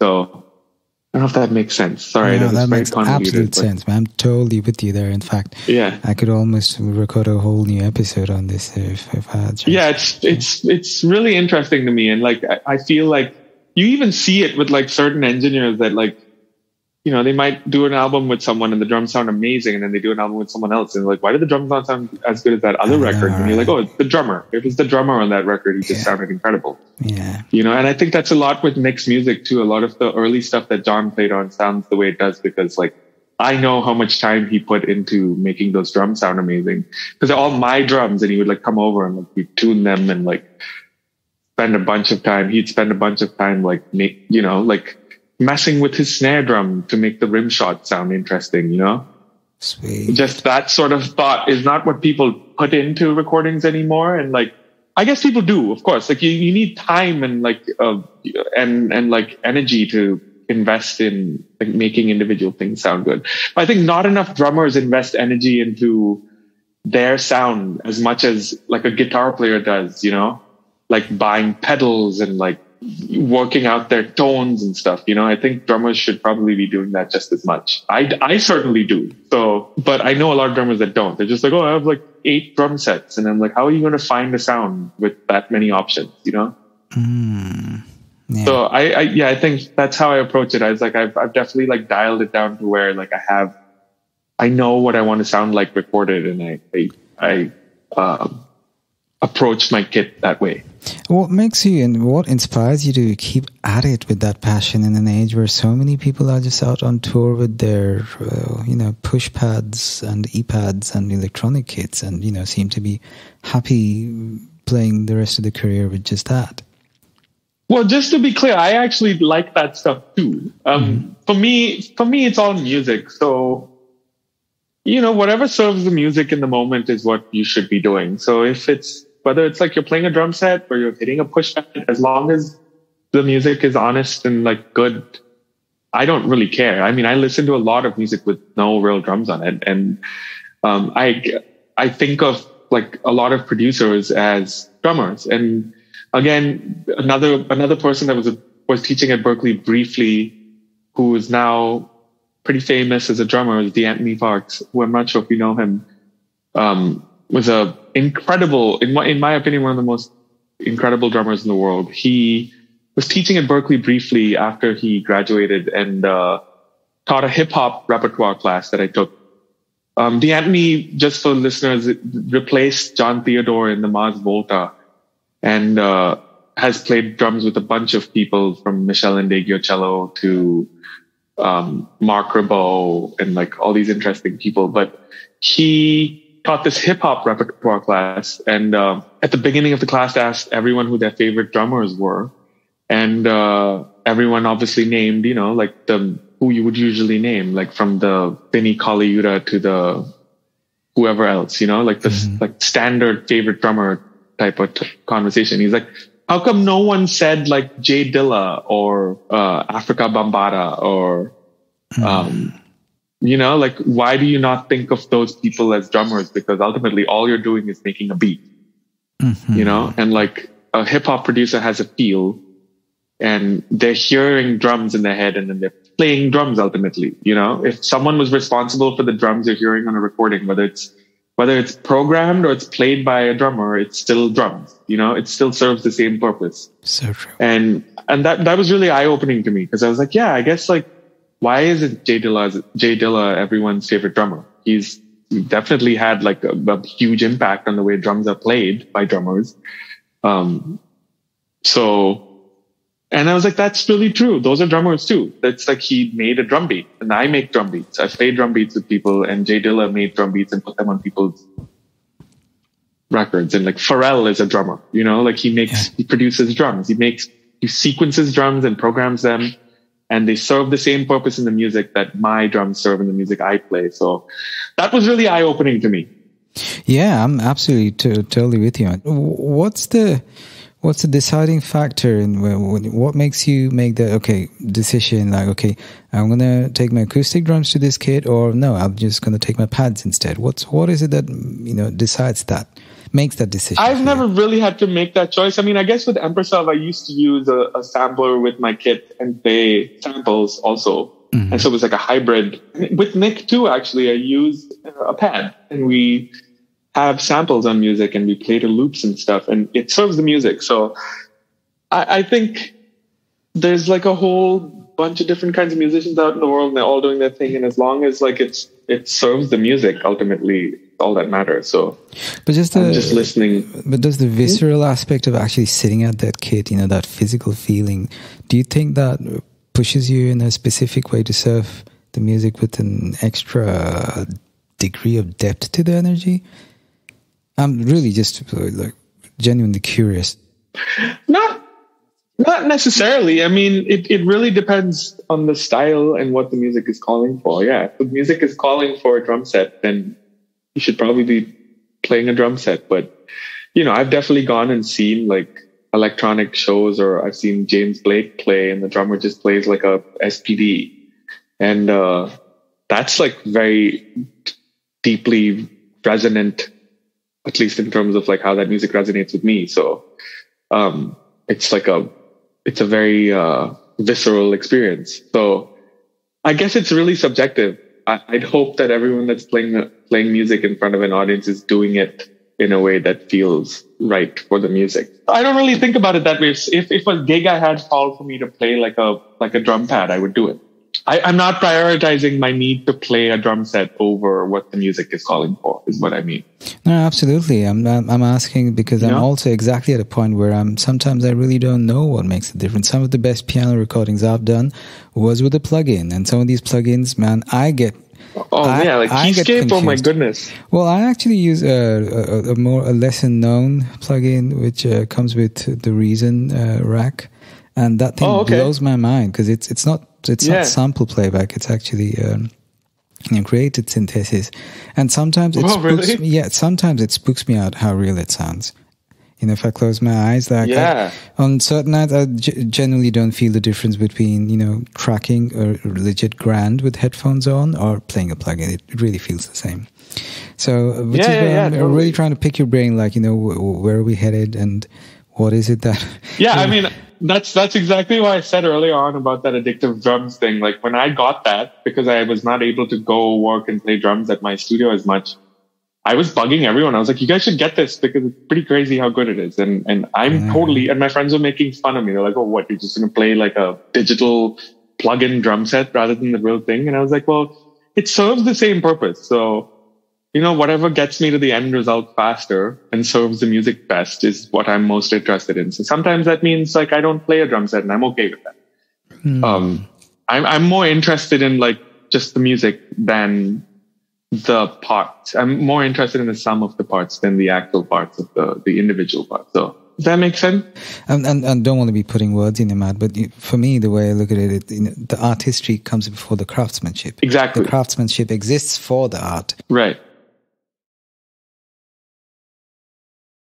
Yeah, I tend to listen to so much music, and a lot of it doesn't have real drums on it. So, yeah, I just like all music. So, whatever feels honest and genuine is what resonates the most with me. And so, sometimes that could mean the Logic drummer, like the built-in AI drums that they have. I do know people that have made albums that have played on the radio that just use the AI Logic drummer, and it works. So why mess with it? If it inspires some sort of, it elicits a reaction in you that makes you make something, it's fine. That's what it is. Indeed. The one thing I've noticed, though, in my experience, the ones who actually use these tools in a manner where it actually goes beyond the means to a point where it doesn't really matter what they were, are usually people who have done that entire circle. They don't use a plugin because they don't know how to play drums necessarily. Right. Because they actually have dug deep enough where it's come to a point both are kind of, equal, for lack of a better term. No, totally. Yeah, sometimes I hear that conversation sometimes where I'm like, people will be like, all today's music doesn't use real instruments. But I'm like, how about you try making it though? Because it's hard. It requires a lot of attention and effort. You can't just turn on a computer and music doesn't just pour out of it. So I like to think there's still an element of creativity and artistry involved that requires the same amount of effort as whatever music we grew up listening to required from the people that made that music, Indeed. So it's just changing, and it's important to, I think it's important to adapt with the music unless you're content doing what it is that you do. But if you want to stay relevant, there's no harm in what's the word?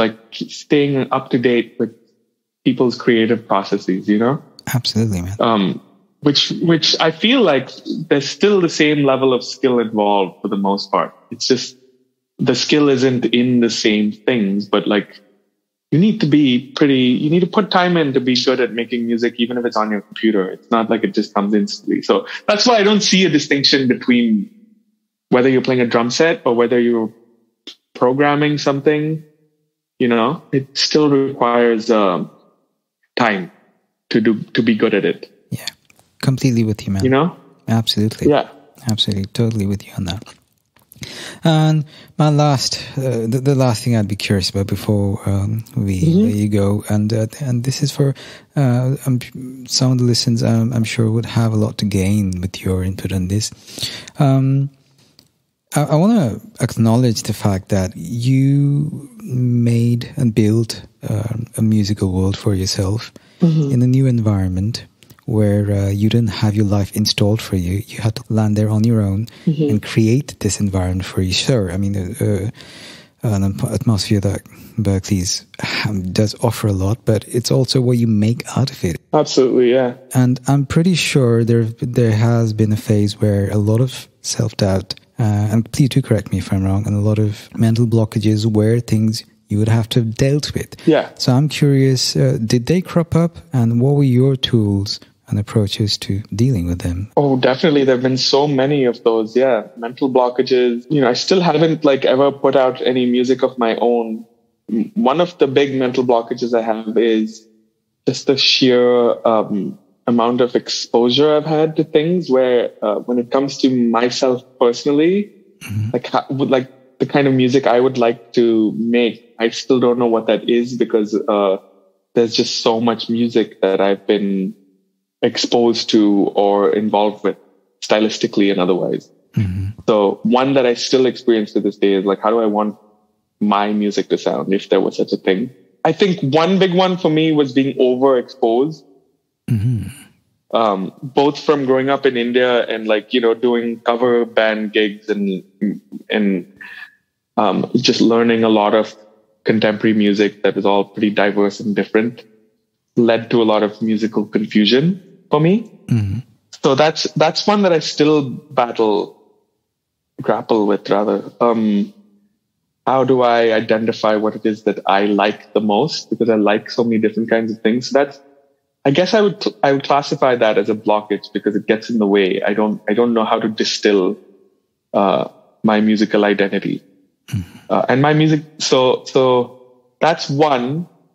And then coming to America, I think I was very fortunate to just allow myself to meet people and not be attached to any one thing or any one crew of people musically, or be I'm a jazz drummer or I'm a rock drummer. I just wanted to play music. So I guess a lot of the blockages with that would have been not knowing what to practice and not having a clear idea of what I wanted to do musically, which probably has worked in my benefit for the most part, but also I feel like it is somewhat limiting, and I'm envious of people that, just emerge fully formed as artists when they reach a certain age and don't know anything outside of what it is that they do. You know what I mean? Yeah. Which is part of the reason why they're so good at what they do. Yeah. If that makes sense. I definitely have a bunch of friends, songwriters that, just do the one thing that it is that they do, and they're exceptional at it. Yeah. And they're exceptional at it is because they don't know anything else. They don't know what else to do. So I'm actually envious of that, and I wish I had that. And that's a blockage because I'm how do I get that? I want that. I just want to be able to do one thing really well. Those are my blockages that I'm trying to find a way to get past. And that's one. And a lot of it is overexposure to too many things, too many ways of thinking, too many ways of playing music, too many ways of making art. And I think one thing I've recognized in my friends who have done well for themselves, they only know what they do. They have that sort of straight, single-minded focus on the thing that they're trying to do. And that's cool. It's nice to see that and recognize that as the reason for their success or why they're so good at what they do. That makes sense. Very much so. And I want that. And I have a blockage for that, on that. I'm how do I eradicate all this extra stuff in my brain that I don't need? And just find the one thing that I want to do. Yep. So I also was recently diagnosed with ADHD. Oh, for real? Which obviously had my whole life, but I've been taking medication for it, and that's been pretty life-changing. So it doesn't change the fact that I ramble incoherently. I'm sorry for all the No, not at all. No, you don't. I would have never thought, but I'm happy for you to have gained that clarity. And it's been great. Yeah. Yeah, I work with a lot of students who deal with ADHD as well, and clients. Really, it happened when I was home in India, so I've had been taking some medication, and it's very helpful actually. And I wish I had it when I was younger, but I'd probably be a different person now. So. Interesting. Yeah, I hear you. It's also very common amongst artists. Oh yeah, definitely.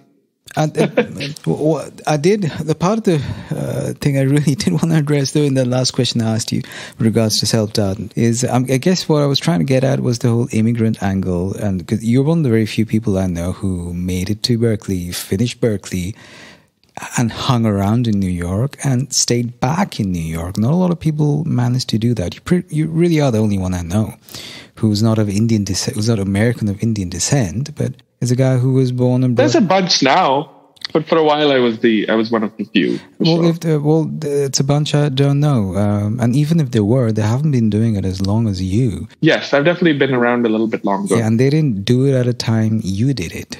So you kind of were one of the first people to break that whole blocked mindset that, oh my God, why would you think you could move to America and study music? You're not an IT guy or an engineer or something. You want to study, right? You have to study music. And you're not going there as a proponent of Indian classical music, which enjoys an entirely different status in the West.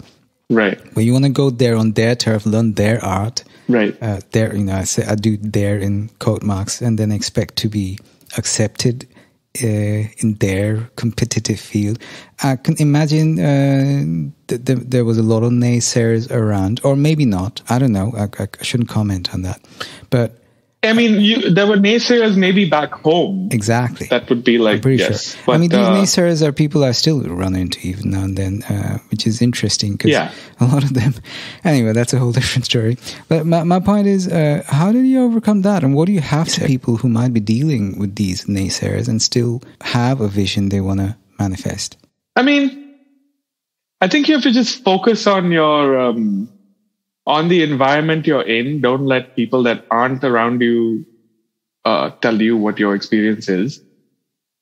That's important. So be realistic and pay attention to where you are and how to best get to what it is that you're shooting for. I'd say don't listen to people back home that have no idea what it's like where you are and what it is that you're actually trying to do. My parents have been very... supportive in some ways, but also they obviously are worried about me and like, how are you going to live there and how are you going to settle down and blah, blah, blah. Mm-hmm. And that's all fine. I understand that, but I also know what my, what's the term, like prospects maybe. I know how realistic certain things are and how unrealistic other things are. Mm-hmm. And so I'm content to struggle if I have to keep doing what it is that I do. So I think it's important to realize that too, because like a struggle is intimidating to a lot of people, or the potential for a difficult situation is intimidating because, you want to be like financially independent or financially stable as soon as you can when you're pursuing any career. And, with mine, there's absolutely no guarantee of anything. Like, especially when the pandemic hit, we were like, oh, what are we going to do now? Like, there's no gigs, and like the music community got hit the hardest. Yeah. So there's just no guarantee of anything when you're in the arts, Yeah. So it's important to understand that and then be realistic with yourself. And as long as you're being honest with yourself, it shouldn't matter what. I've recognized that I was lucky to be around a bunch of people that shared my interests. That, didn't seem to take a lot of work for me to be able to fit in with the circle of people I've been lucky to be around. And so I recognize that as being like, oh, I'm lucky. I have like a pretty strong group of friends that I play music with. And, it's a good support system as well, and both emotionally and otherwise. Yeah. And so I've always recognized that and understood that I have that. And so when naysayers are like, well, how long are you going to stay there? Why don't you come back and work in Bollywood or do, pop music in India? And I'm like, no, I could realistically I'm willing to deal with the uncertainty of my choices, as long as I can, because it seems to be working out for me so far, but there have been times where I've had uncertainty, but I feel like everyone else was feeling the same uncertainty too, which is also sort of reassuring in a weird way, especially during the pandemic. That was scary. And I don't know if I went home to visit my parents and then got stuck there for 6 months. Oh, that's exactly what happened to me. Yeah, I was in Bangalore for 6 months where my parents live now, and so I couldn't come back. And that was scary. And that felt like I was like, okay, this is it. This is over. And I was already coming to terms with, maybe I settle in India. And it's fine. Like, nothing freaks me out at this point. So it's one thing to deal with the uncertainties, and both financial or otherwise, that come with the lifestyle of an artist. It's a whole different league where the entire environment you kind of rely upon to keep feeding that fire is one you need permission to be around. And that's something you've dealt with for the longest time, being an immigrant. Yeah. That deserves, for lack of a better term, an entirely different league of extra credit that you're dealing with. The good thing about Berklee in particular, though, is just the diversity of the student body. That doesn't exist quite as much. That definitely played a role. I didn't feel like I was an outsider quite as much because, like, the majority of people there, like me, are not from there. There's, kids from all over the world trying to do their thing. So I never felt like much of an immigrant. And like my first circle of friends, we were all like pretty diverse. We had like a friend from Israel, and it was me, and then a couple of American kids, and our Japanese friend Shin, and Lorley, and all these other people. Everyone had like pretty diverse backgrounds, so everyone kind of felt like an outsider, and that's what brought us all together in the first place. That's awesome, man. I think that's wonderful. And shout out to these lovely folks who gave you that sense of community and support. Yeah, I never felt that way, honestly. I was actually referring to like place. more banal, shitty bureaucrative stuff like paperwork and visas and getting. Oh, that is a nightmare. Exactly. That's what I'm afraid. That's the part which also, actually needs acknowledgement and extra credit for the amount of pressure. Cultural diversity is one thing, but you're constantly having to prove your right to be in your own environment. That is true. And like this last year when I was in India, actually, that's a good example because my O1 visa had been renewed in September of 2020, and I'd been in the US on my renewed O1 for a few months before I came home to visit. And then the US embassies all closed down, and unfortunately I couldn't return to the US because I needed the actual physical visa stamped in my passport. I had the paper that allows me to stay in the US, but once you leave, you need to come back and you get this physical visa stamped in your passport. And you need to go to a consulate to get that done. Dang. And they just wouldn't do it. And I was like, I had to keep emailing them being like, I don't think you understand. Like, I've lived in the US for 16 years. I've spent my entire adult life there. My life is in, I rent an apartment I've lived in for 8 years. All my work is there. And that's the first time I felt like, I was like, oh, I don't belong there. Like they don't think I need to go back. They're like, oh, well, it's not an emergency, so we're not going to give you a visa. So it took 6 months for me to get an appointment. And, wow. The only reason I got an appointment is the only reason I got an appointment it was an emergency appointment because Nick got a tour confirmed and then was able to send a letter saying, hey, if you don't let him in, then I, as an American, will lose money. And then that's the reason they gave me the visa finally, because some Americans stood to lose money. It affected them economically. Wow.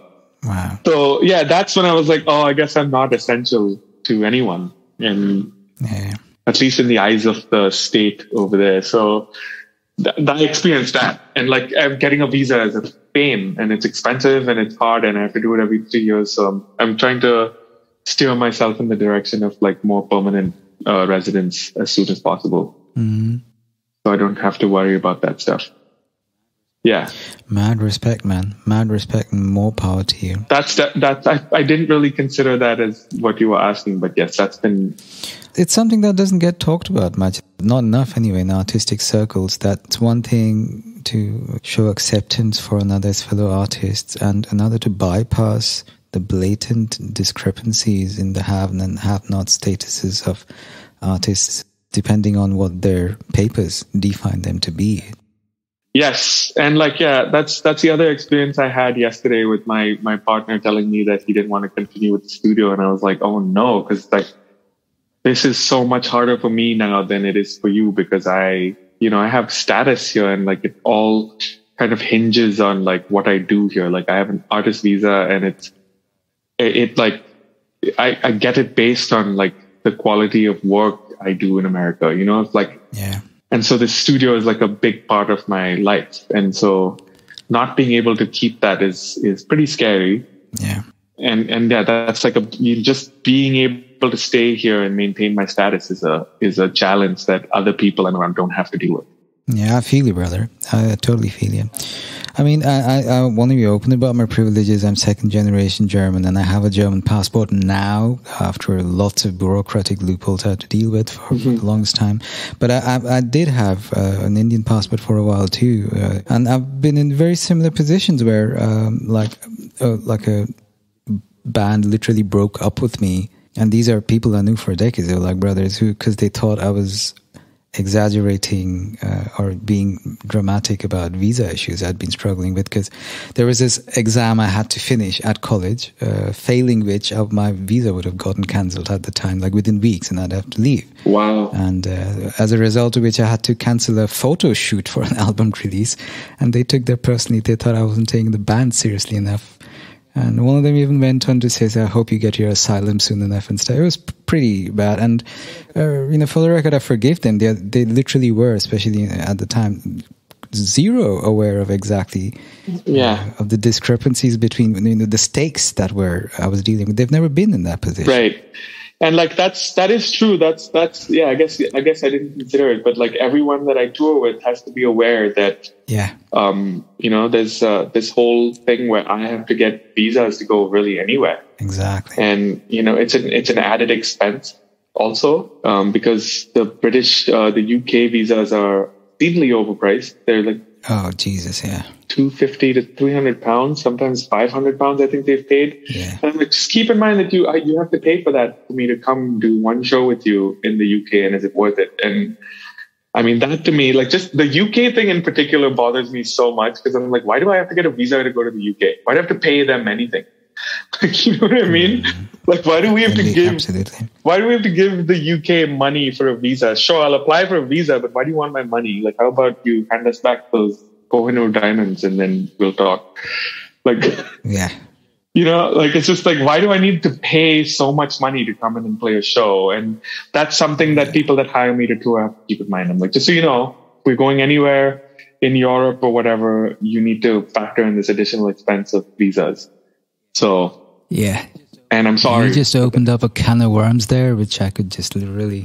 Yeah, I'm just like... And the UK one in particular really bothers me, because I feel Indeed. like, aren't we still part of the Commonwealth or something? I'm like, why do I have to pay for it though? Like, sure, let me do the application, but why do you need money? I don't know. Right? They still have our diamonds, I believe. Indeed, and that's just the tip of the iceberg. Yeah, I'm just like, okay, like Indian people should, at the very least, be able to walk in and out of there without having to pay. I could go on the whole new can of worms. Probably out of the scope of this podcast, but I feel like it's become so normalized for me that that's such a part of my experience that I didn't even consider that's what you were asking. But yeah, exactly. That's the thing. It's just so normal that I've made it so, like, I've been so desensitized to it that like most people I know don't really understand what that every 3 years that now somewhat minor stress is, because like once you get the artist visa, you meet the requirements and then you're just renewing it at that point. But the first time was, my whole life was hinging on it. I was like, well, hello?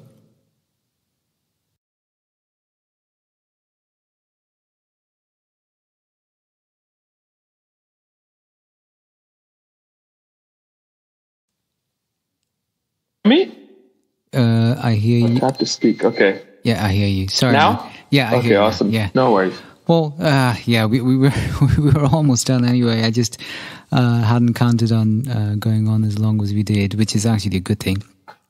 I hope this isn't too rambly. And like one of the main reasons I was apprehensive to do a audio interview is because I'm very self-conscious about my accent. Really? Which we should have talked about, but because like my accent morphs in and out of like Indian and my American accent. Yeah, it's pretty common. Yeah, and so I was like, what am I going to sound like in an interview? I don't want, all my friends back home to hear this and then make fun of my ambiguous accent. So it's something I considered. Oh yeah, I mean, dude, it's I'm actually quite familiar with it. My accent's undergone quite a few changes over the years as well. Yeah, I can intimately relate. I mean, it's understandable if you've been like out somewhere else for like more than half your life. So yeah, there's that. In my case, it turns out the first time I apparently actually learned to fake an accent was when I actually went back to India as a kid. I picked up an Indian accent to kind of fit in. It took me only like 30 years to figure that one out. So that now I just stick to my base accent, and people are just gonna have to fucking deal with it. Yeah. But no, I mean, quite the contrary, man. I mean, FYI, I never even thought about it. This is actually a topic we talk about pretty often because we have a lot of TCKs and like global nomads on this podcast as well. Mm-hmm. So you were definitely on the right podcast to have talked about that. Yeah. This was amazing, Vishal. Thank you so much. Thank you so much for having me, Tia. No, brother, I'm sorry it took so long, but no, not at all. It was worth the wait, and I really appreciate all the stories you shared with us.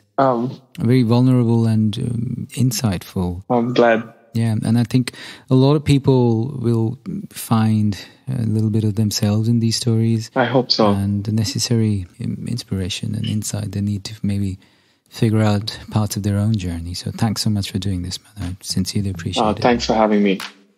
Thank you so much. On that note, I will officially stop the recording this time with that Zoom doing it for us.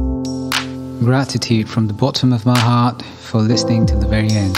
Please consider taking a minute to subscribe to our show so you know when the next episode is out.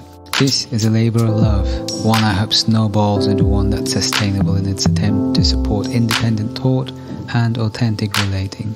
While having you as a regular member of our audience is what makes that a realistic prospect. Much love, and talk soon. Just another voice out there.